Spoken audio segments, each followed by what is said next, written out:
Salut tout le monde, bienvenue à la Fermette de Sérénité. On Allô? fait un petit spécial nouvelle. Qu'est-ce qui se passe? Parce qu'on n'a pas fait de grand projet. Ben, en fait, non, c'est pas vrai. Non, on a trop fait de projets Ouais. cette semaine. Trop fait de projets, donc pas le temps de faire des vidéos très élaborées. Fait qu'on fait une petite vidéo de nouvelles, ce qui se passe dans la Fermette présentement. Ben, il y a plein de choses. Entre autres, c'est les récoltes qui commencent, le canage, etc. Je suis en train de bâtir une chambre froide.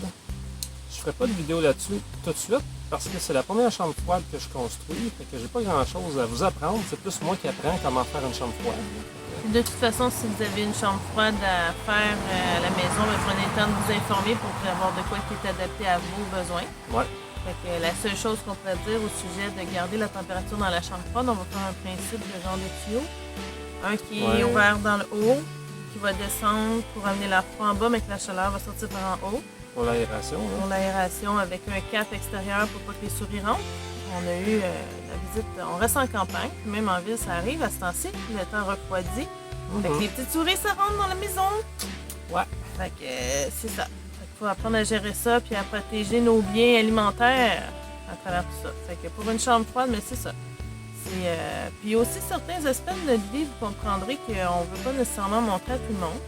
On est prêt à vous montrer beaucoup de choses, mais il y a certaines choses qu'on préfère garder pour nous aussi, avoir notre petit jardin, pas top secret, là, mais notre jardin secret à nous pareil. Ouais, notre intimité. Notre intimité, c'est ça. Fait que, ouais. les choses dehors, le bâtiment et tout, mais quand on rentre dans la maison, je trouve que c'est plus personnel. À chacun. Ouais. Fait que le canage a commencé. Là, ça s'accumule présentement dans plein de places en haut en attendant que je finisse la chambre froide. Fait La que, motivation augmente à fur et à mesure que le canage s'accumule.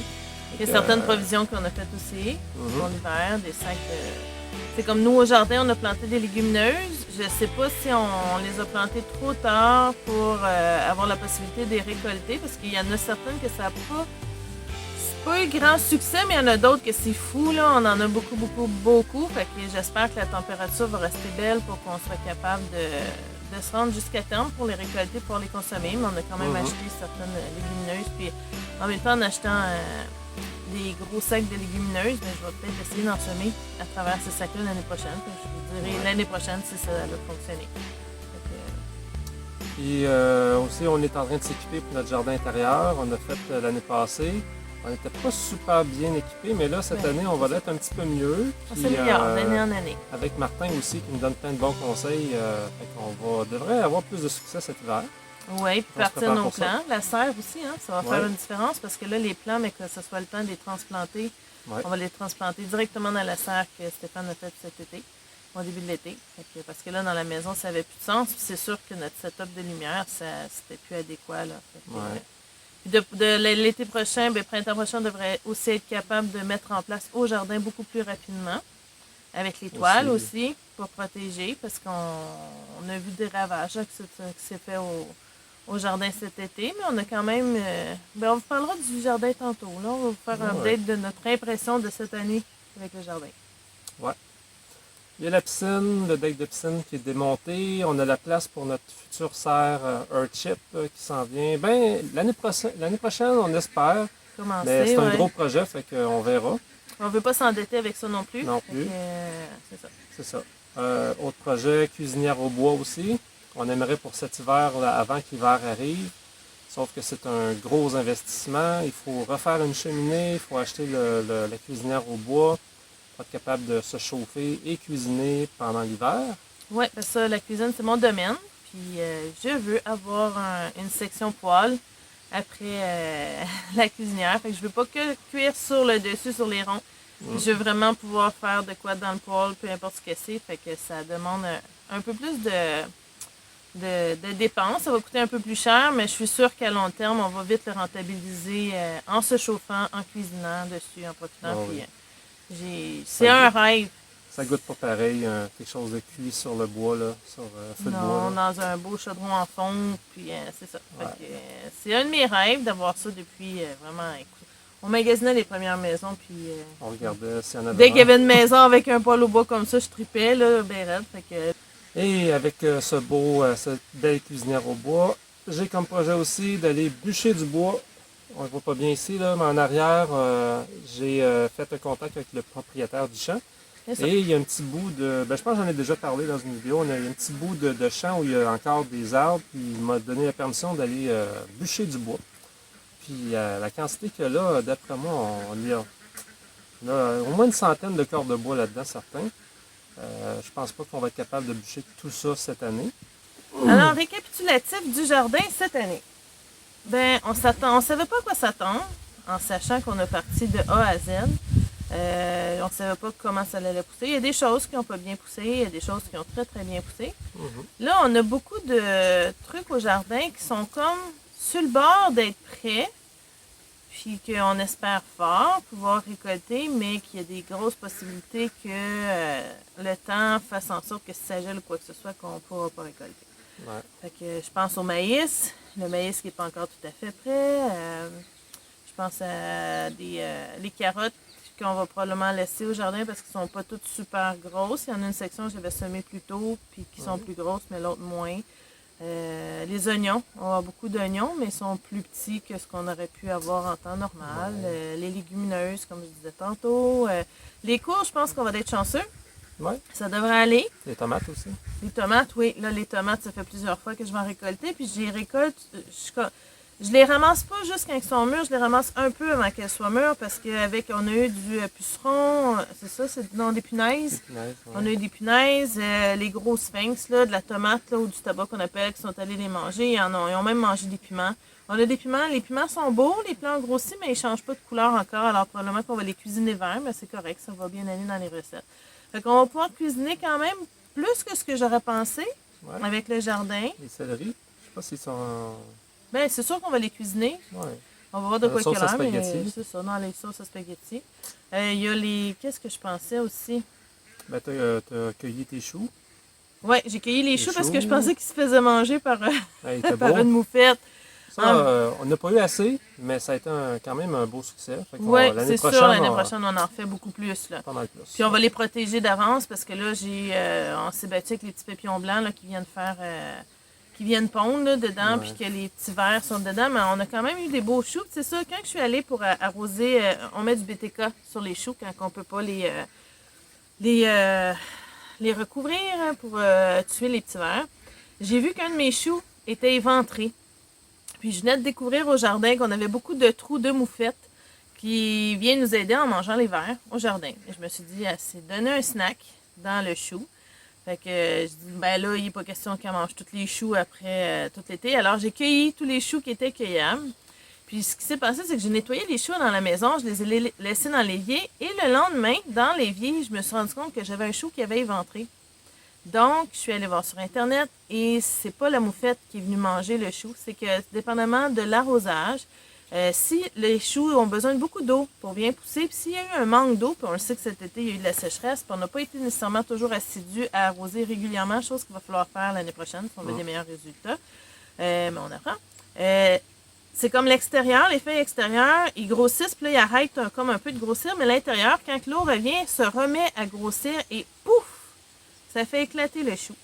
Puis le chou était très bon, il n'était pas contaminé rien, sauf que c'est pas un chou que tu peux garder en conservation, c'est un chou que tu dois cuisiner tout de suite. Alors ce que j'ai fait avec mes deux choux, parce que là, quand j'ai vu ça, je suis allée chercher le chou au jardin, puis je l'ai rentré dans la maison.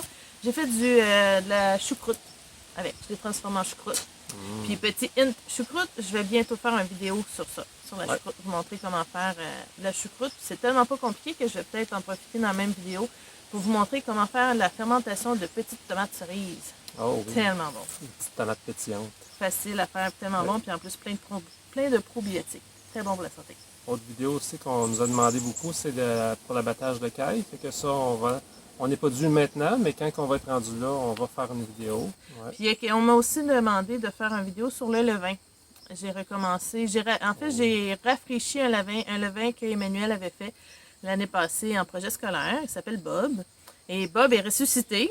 Alors, on était très, très contents. J'ai déjà fait 2 pains avec Bob. Excellent. Puis, c'est quelque chose je veux continuer de faire parce que moi, je suis capable d'en manger même si je suis intolérante au gluten dans une certaine mesure. On a fait une pâte à pizza aussi au levain, puis ça l'a pas super bien passé. Fait que j'ai eu des inconforts, fait que ça va être de s'ajuster à travers tout ça, mais acheté de la farine dans un moulin local que j'ai eu la possibilité de pouvoir faire avec une amie, puis de quoi qui pousse ici, puis qui est fait ancestral. Là. Fait que moulu sur pierre, je crois, ou quelque chose comme ça. Fait que de quoi de qualité. Alors, je vais essayer de vous montrer comment vous partir un levain, puis comment aussi rafraîchir le levain, puis probablement aussi comment faire un pain au levain. Plein de projets, amenez-en des projets. Fait que c'est pas ça qui manque. Là, l'école est C'est- commencée avec Ouais. Emmanuel. Il a commencé l'école cette semaine. Puis là, cette année, je remarque que c'est peut-être même votre cas, à cause de tout ce qui se passe. Vous avez décidé de retirer votre enfant pour lui faire l'école à la maison. Il y a des plateformes qui existent. Je ne sais pas si tous les parents le savent, mais il y a des plateformes qui existent. Si vous voulez savoir le nom, vous pouvez m'écrire. Je vais vous l'envoyer. On peut l'écrire en bas aussi. Là. Ben non, juste si c'est demandé. C'est pas une information. On n'est pas là pour prôner l'école à la maison. C'est juste pour offrir de l'aide. Fait que, Ouais. c'est ça. Fait que ça fait spécial. Nous, c'est notre réalité depuis un bout de temps. Puis là, de voir plein de familles le faire, puis je comprends. On l'aurait fait, nous aussi, si on n'aurait pas été dans le milieu, puis on avait l'occasion. Fait que l'école est recommencée. Manuel secondaire 3, ça va bien. Puis là, le canage. Puis bientôt, ça va être le repos après canage. Mais là, c'est les projets dans la maison qui commencent. Ça fait 1 an qu'on vit dehors. Ouais, rangement. Oui, on vit littéralement dehors parce qu'on a fait tout un. On a tout refait le bâtiment, alors on était juste au minimum dans la maison pour manger, pour dormir. Ensuite, ça a été le jardin d'avril jusqu'à dernièrement. Puis là, on rentre dans la maison pour faire les conservations et là, je me rends compte des lacunes de la maison. On manque de place. On manque d'espace de rangement. On manque pas de de place, tablettes. on manque non, on de manque pas de rangement. place. C'est ça, c'est de rangement. Quand on cuisine beaucoup, vous allez comprendre que on ne peut pas survivre dans une petite cuisine. Fait que le comptoir se Surtout- remplit super vite. Vas-y. Surtout si on veut avoir de la nourriture pour tout l'hiver jusqu'aux prochaines premières récoltes. C'est ça. Ça, c'était à y penser. Hein? Puis quand on cuisine, ben moi j'ai besoin d'espace. Fait que non, on ne refera pas la cuisine, mais de faire des étagères pour pouvoir dégager le comptoir de la cuisine. En tout cas, là, on vit dans la maison puis on se rend compte que là, les prochains projets, ça va sûrement être dans la maison qui vont se faire pour améliorer dans notre autonomie de nous, dans notre fonctionnement, pour être capable d'être plus à l'aise puis que ce soit agréable. C'est ça. C'était C'est une petite vidéo. Résumé de ce qui se passe, nos projets en cours, etc. etc. Fait que là-dessus, on vous dit à la prochaine. Puis dans les commentaires, mettez-nous peut-être des suggestions, des choses que vous aimeriez qu'on parle, toujours par rapport à l'autosuffisance, bien entendu. L'autonomie. c'est L'autonomie ça. alimentaire. Fait que allez-y. Ça fait 4 ans qu'on est sur une fermette. On a commencé même avant ce 4 ans-là à faire des jardins, des choses comme ça. Tu sais, comme j'avais déjà expliqué avant, l'autosuffisance, ça se passe pas juste sur une fermette. Ça peut se passer à la maison, en appartement, etc. C'est beaucoup d'apprentissage. Ouais. Fait que l'apprentissage peut se faire avant, pendant, puis tu apprends toute ta vie. Puis d'avoir les connexions, les gens qui peuvent te conseiller, que ça fait plus longtemps qu'ils sont là-dedans et tout. Fait que notre objectif, c'est de vous transmettre des choses pour vous aider. Ouais. Puis si ça peut le faire, tant mieux. Puis c'est sûr que dès qu'on peut apprendre aussi, c'est super agréable aussi. Fait qu'on n'a pas fini d'apprendre. Non. Oui, non. Fait que, les amis, portez-vous bien. Puis, on va prendre notre petit cue à notre ami JC. Fermez la télé. Fermez la radio. Là, je vous dirais bien, Ciao. sortez dehors. Sauf Ouais, que aussi. Ben, l'affaire présentement, nous, c'est qu'on a hâte de rentrer parce que le voisin est venu épandre, puis ça sent mauvais, là. Ça sent vraiment pas bon. Mais la campagne, c'est ça, puis ça dure pas longtemps. Mais là, on arrête tout ça, puis on rentre. ouais. Ouais. Fait que, ciao! Bye.